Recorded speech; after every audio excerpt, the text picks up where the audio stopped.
of the presidential race. Good evening, everyone. I'm Pat Harvey. Juan Fernandez is off tonight. Let's begin with this. A hit from Hollywood. Actor George Clooney calling on President Biden to step down. A longtime supporter and big donor to the Biden campaign, now asking him to make room for a new candidate. KCAL News political reporter Tom Waite live in downtown L.A. now, where Democrats are rallying together as this turmoil continues. Tom? And Pat, you said it, turmoil is the word. And the Democrats we spoke with tonight who are rallying at this brewery said they are moving past all of this. They are supporting the Biden-Harris ticket. Democrats rallying in downtown L.A., trying to keep up morale. It's been almost 2 weeks since President Biden's terrible debate performance, which plunged the party into chaos. And this is a classic example of how we can sometimes be our own worst enemy.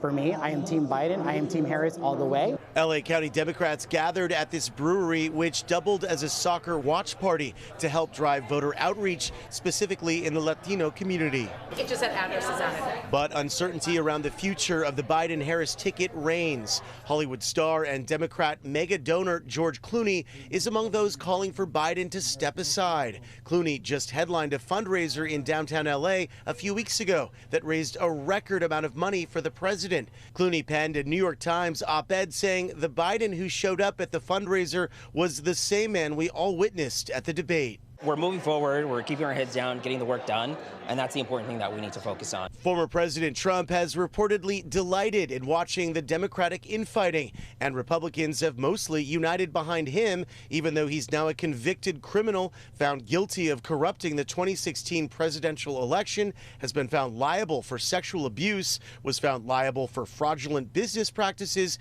and the former president is still facing federal indictments for scheming to overturn the 2020 presidential election. Illustrate some of the differences between the parties and the peculiar hold that Trump has on the Republican Party.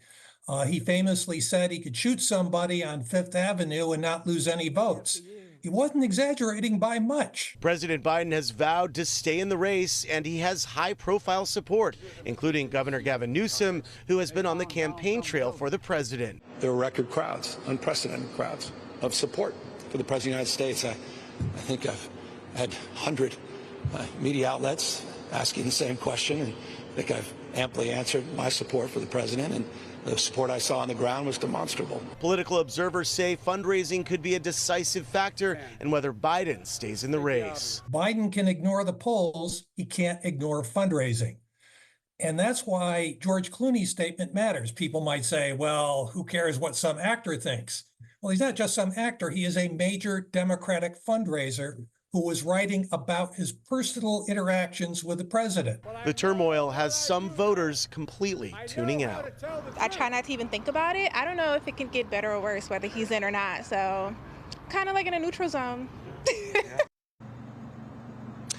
I think a lot of people are having a hard time processing all of this. One other case, the former president is facing hoarding classified documents and refusing to give them back. The former president is also watching as Democrats may pick someone else to try to fill in this race. Political observers say if that happens, it needs to happen in the next few weeks. Otherwise, the Democratic Party will not be able to vet this person or create any sort of apparatus to support them. Reporting live downtown L.A., I'm Tom Waite, KCAL News. Thanks so much, Tom. Now, President Biden is set to hold a closely watched NATO news conference tomorrow, and CBS News has confirmed Senate Democrats have scheduled a closed-door meeting with the president's campaign team. We will carry the conference live at 2:30 our time over on our sister station, CBS Los Angeles, Channel 2. Well, let's go outside tonight because our other big story is this unrelenting heat. It's